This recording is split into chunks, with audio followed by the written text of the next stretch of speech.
formula to it. A very simple formula.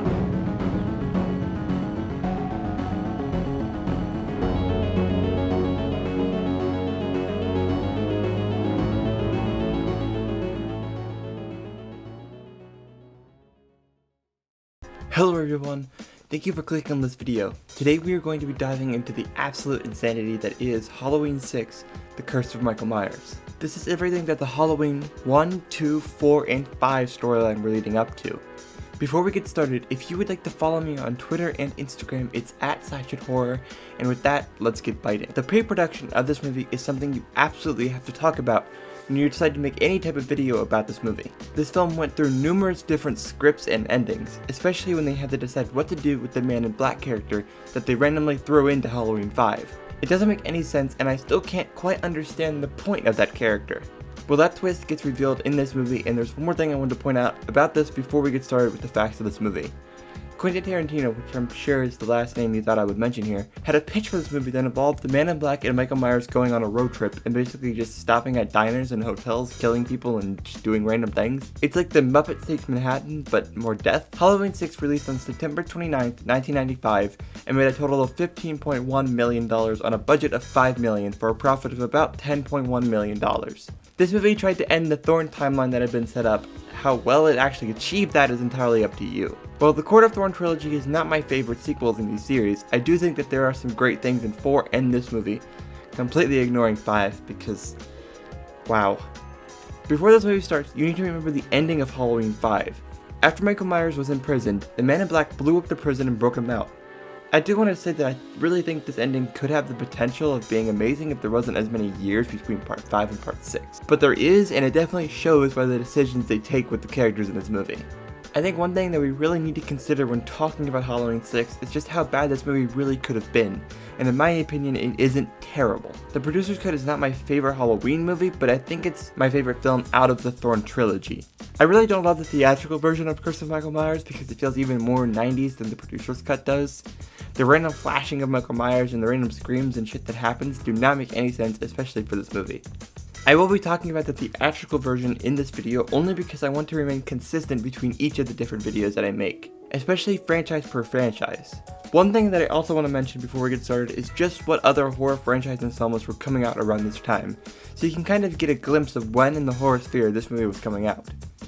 Freddy's Dead came out 4 years prior to this movie, and the year before, A New Nightmare came out. One of my favorite Nightmare on Elm Streets. Spoiler alert. Over in the Friday the 13th movies, years before this movie came out, Jason Goes to Hell had come out, and Jason X was still just a few years away. That's why I think this movie is one of the gems from around this time that is genuinely a really good movie. But with that, I think it is just about time to introduce you to the finale of the Thorn trilogy, and to potentially one of the craziest sequels that Halloween or any movie will ever get. Let me introduce you to Halloween 6, The Curse of Michael Myers. One of the most important behind-the-scenes informations to know before you watch this movie is what exactly happened between Danielle Harris and Dimension Films. They refused to pay Danielle Harris the money she deserved. Danielle was 17 at the time of this movie coming to fruition, and of course she was willing to come back. They didn't want her because she was a minor and wanted to do it cheaply on the least amount of days possible. Children can only work for a certain amount of hours on the set compared to everybody else. She went through the process of legally getting herself emancipated in order to play this part.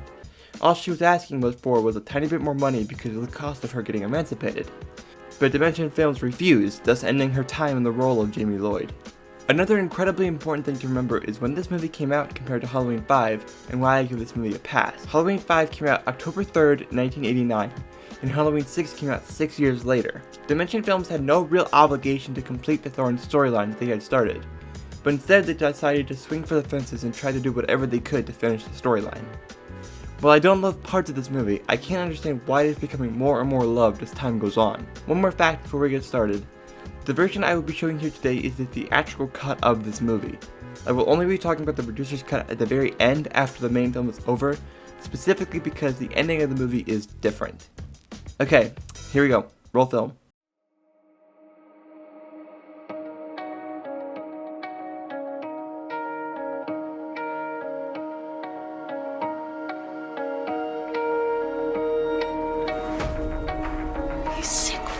You've seen one too many movies. Now, Sid, don't you blame the movies. Movies don't create psychos. Movies make psychos more creative.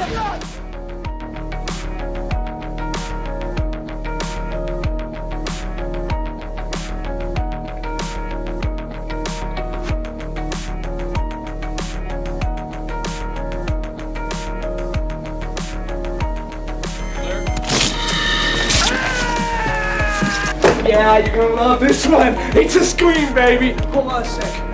Be right back.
First, there was Michael Myers. Then came along the most terrifying, deadly villain to ever grace the silver screen.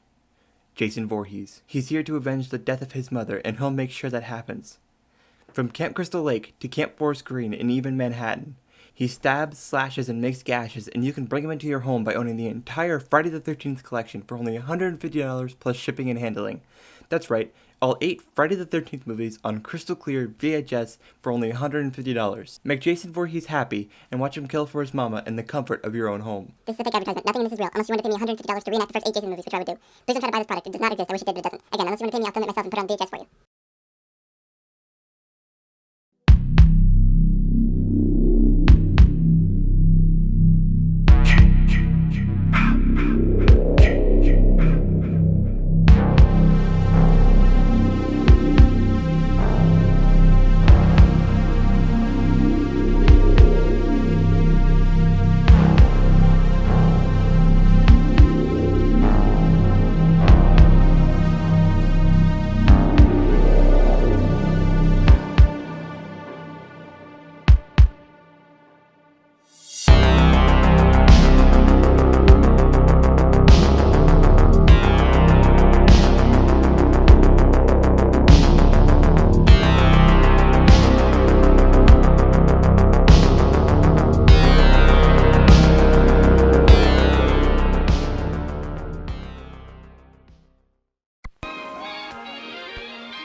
The movie begins with pure rapid flashing and random screaming happening that I honestly don't understand the point of before we cut to this title card. We see a woman giving birth. She's being pushed down a creepy underground tunnels by someone in a cloak before she gets pushed into a room to have the baby. This is when the woman we see for like 2 minutes of the movie gives what possibly may be the most unoriginal character introduction. God, it's coming!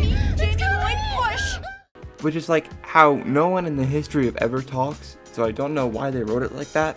There's extensive unnecessary editing in this movie. It just drives me kind of crazy. Eventually she gives birth and the man in black gets handed the baby while Jamie is still on the bed. This is when we get Paul's Stephen Rudd giving some backstory about the Cult of Thorn and the previous movies, while the credits roll and we zoom in towards the man putting the thorn symbol on the baby. This woman randomly decides to give Jamie her baby, and then we get a Michael Flash while they run and try to escape the building. This is the first death of the movie. The random woman we meet for maybe 30 seconds of screen time gets her head impaled on a random spike in the wall and hangs against it, like Bob in the original, while the Halloween theme plays for the first time. I believe in this kill even less that she would just stay attached to that object impaling her compared to the Bob kill. This happens while Jamie's being chased by Michael and she eventually escaped, but honestly I don't understand how she managed to. Just random dude here is near this cult. Why is he here? Michael twists his head and basically rips it off with his bare hands. Oh, that's why. While Jamie drives off and escapes the clutches of the Thorn cult. For now. We cut to the Myers house and we pan out to the front door and Michael Flash. This is when we meet this little boy who sees the man in black in the corner of the room. The man in black says, "Kill for him." This is when we are introduced to Danny. The man disappears on the corner and the mom named Kara puts Danny back to bed and takes down the drawing of the symbol of Thorn that he had drawn.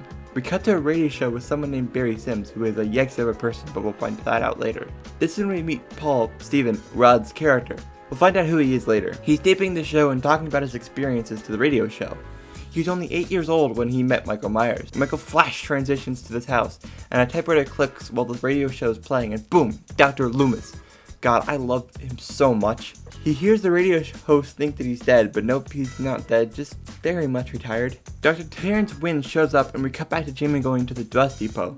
The radio show plays all throughout the bus depot, which I really don't understand why this random, almost completely deserted bus station would be playing this specific radio station out loud, but plot, I guess. Jamie goes into the payphone to call the radio station. Dr. Wynn and Loomis are drinking when Dr. Wynn wants Loomis to come back to Smith's Grove. This happens right before they and Tommy Doyle hear Jamie's calls for Dr. Loomis. Jimmy goes into the bathroom and we cut in the middle of the scene to Michael walking down the stairs. He opens every door in the bathroom like the creep he is. Something else I don't understand is how she got out so quickly.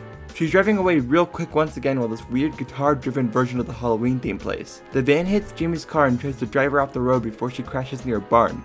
She walks into the barn because of course she would, why wouldn't she? She sees a quick flash of Michael in the corner of the barn and nope, it's some weird paranormal Michael. I think you know who to call. She slowly explores the barn before Michael grabs her by the neck and pushes her through a piece of farm equipment. She sticks out her hands towards Michael before he pushes her further into it and he turns on the equipment, killing her. We barely see Jamie in this movie, and then she just gets killed off with no conclusion to her character. That has always made me so angry. This movie could have not included her and nothing would have changed. I don't understand why they followed her for 2 movies to just kill her off randomly. It just makes no sense to me. Michael goes to the truck and finds this random piece of cloth. We cut to John Strode chopping down the sign and basically threatening to kill this random group of children who really don't look like they're on his property. He goes inside his or the Myers house, and in case you didn't realize, you are in Haddonfield Halloween day. Kara, her mother, her daughter, and Danny are all eating breakfast. John, the dad, starts to get a little more aggressive about their daughter. He starts to yell at his wife about giving money to Kara. He hits Deborah, the grandma, which really causes this really strange scene where Danny is about to stab John, but the mom manages to calm him down. We cut, and Danny and his mom are leaving while her friend and boyfriend are trying to set up a Halloween fair. Halloween was banned in Haddonfield after the events of the previous movie. Dr. Wynn and Dr. Loomis are at Smith's Grove asking to obtain all the files on Michael Myers. This is when they find out that Jamie Lloyd's body was found. We cut back over to this insane looking room where Tommy hears the bus being called in the background of the phone call, which was not being played in the early scene, by the way, I checked. He goes into the bus depot to find out if the bus arrived. Then he finds a spot of blood on the ground. He follows it all the way into the bathroom where he finds this baby that somehow has not made a sound at all since Jamie put the baby there hours earlier. I honestly don't understand what or why they didn't think of this. That baby survived for hours and also did not make a single noise even when Michael was in here earlier the same day. He picks up the baby and leaves with it. We cut into the barn where the symbol of Thorn is burnt into the hay from earlier. We do another pan down shot like every other 90s movie. Kara terribly accidentally drops her backpack. The friend finds a creepy drawing that Danny had drawn. This dude, oh my god, this dude. I think it's cool. Tommy Doyle carries the baby into the hospital and pushes into the building to find Dr. Loomis. This is when Dr. Loomis finds out about the baby. He then has to quickly leave while huddling over it. I really like the shot of Michael watching the mom, but I don't understand how she does not see him. She looks at this axe and sets it back into the basket that she was carrying. The washer stops because the power went out, so she brings the clothes and sheets upstairs. She walks slowly through the house and finds Dr. Loomis inside and talks to her. This is when Tommy puts the baby onto the bed and erases the thorn symbol from his chest. We cut back to Dr. Loomis talking about Michael Myers and that they need to get out of the house they are living in. Danny is walking down the street holding a pumpkin when he sees the man in black before boom, it's Tommy. Deborah calls John because of everything Loomis told her, but who's that in the background? But we see that John likes to drink on the job, which is a huge problem. Deborah walks down the stairs and notices that the axe she had brought inside is now missing. She backs up and the phone rings. It's a voice that says, We want the child. She sees Michael and tries to run away but drops her glasses, and honestly I don't know what she's doing here, but she gets killed by Michael with an axe and a blood splat. Quick cut to Kara walking towards the house door. She can't get in and she walks around to the other side of the house and enters in the back side. She looks around and her mom isn't there, so she investigates some more. She walks up to the stairs to find Tommy Doyle playing with Danny. She's understandably worried about why he's there when Tommy, Danny, and the mom walk into Tommy's house. They say hi to the caretaker and go upstairs to watch the house from across the street. This is when Danny sees Michael outside the Myers house, but when he closes his eyes, he disappears. And we cut to Tommy talking about symbols and runes. Tommy gives a lot of exposition here, which is when we find out that the thorn symbol is a curse spanning thousands of years and has had multiple people afflicted, including the lineage of Michael. We cut to Dr. Loomis and Dr. Wen being told that Jamie had given birth not long before she died. Then we see Tommy walking through a fair while Miss Blankenship tells Danny about the rituals and how Halloween was started to ward off evil spirits. We find out that Michael Myers was being babysat by Miss Blankenship when he was a kid the night he killed Judith. We cut back to the fair and we see that Barry Sims, the radio station host from earlier, is making a really weird radio show at the fair. We cut back to John going home and finding Deborah not home. That's when the power goes out and he walks downstairs and hears the washer still banging. He goes to investigate and turns the washer off. He opens the hatch and finds a bloody sheet. Michael's right behind him and impales him and walks him over to the electric box, electrocuting him. His mouth foams and his head literally explodes. It's so freaking crazy looking and perfectly showcases the practical effects in this movie. We go back to the radio station and find out that Barry Sims is an incredible creep, like just a huge yikes. This is when Barry finds out that the boy lives in the Myers house and that they want to go live there. Barry goes to find the van and that's when he's on the phone. He gets stabbed and ripped open by Michael. We cut back to the two people going into the Myers house. They all really don't see anybody in the house. There's this super weird moment where she's imitating what happened with Michael years ago and then immediately starts to kiss Kara's brother, which just feels kind of inappropriate. We cut to Tommy hearing a little girl telling her mom that it's raining red. This is when he looks up and sees the body of Barry in the tree. Loomis then shows up and asks where the baby is. They're kissing, yada yada. The boy goes to shower and asks for a towel, and this is when Michael hands him a towel. He goes to look in the mirror and gets his throat slit and pulled into the darkness. Danny gets called by the dark voice while she's looking at the girl who gets stabbed by Michael in slow motion. The Halloween theme plays as Danny is walking over towards the Myers house. He walks upstairs and the mom goes inside the house, picks up a fire poker and walks up the stairs after him. She finds the body of the girl from earlier, then finds the body of her brother under the covers and sees Danny in his room. He looks like he's in a trance before, oh crap, it's Michael, and they run towards the stairs. They find the bodies of her parents and walk down the stairs and hide before she hits Michael and makes him fall down the stairs. That's when Dr. Loomis and Tommy show up as she slowly walks down the stairs. Danny steps over the body and she gets grabbed by Michael as he walks towards her. The baby isn't in the house, and this is when Michael is getting closer and closer to the home. They manage to get into the house, but that's when everyone in the house hears the voice that Danny typically hears. And now, this is the great reveal of who the man in black is. Oh my gosh, who could it be? It's Dr. Wen.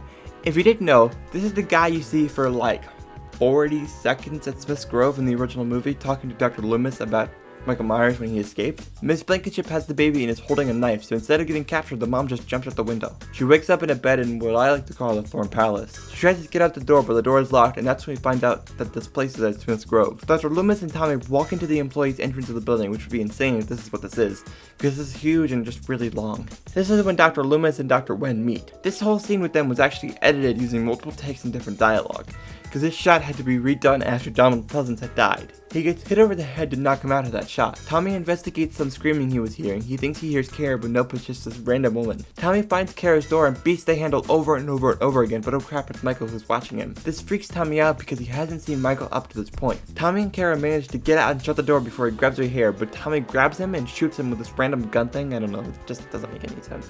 They are walking down this red lit room when they see a group of people and Dr. Wen talking. They're about to go into some type of surgery on this baby, and Danny's in the same room too. Apparently they saw Michael and have to be quiet. This is impossible to tell anything anyways, but Michael walks through the room and thankfully they don't see her. They manage to get out of the room and into the room where the baby is. Michael picks up the machete and walks in, and Michael kills the people in the surgery with a lot of unnecessary flashing lights edited in that I don't want to show, but it's just like a lot of carnage. They grab the baby and Danny and run away while Michael chases after them.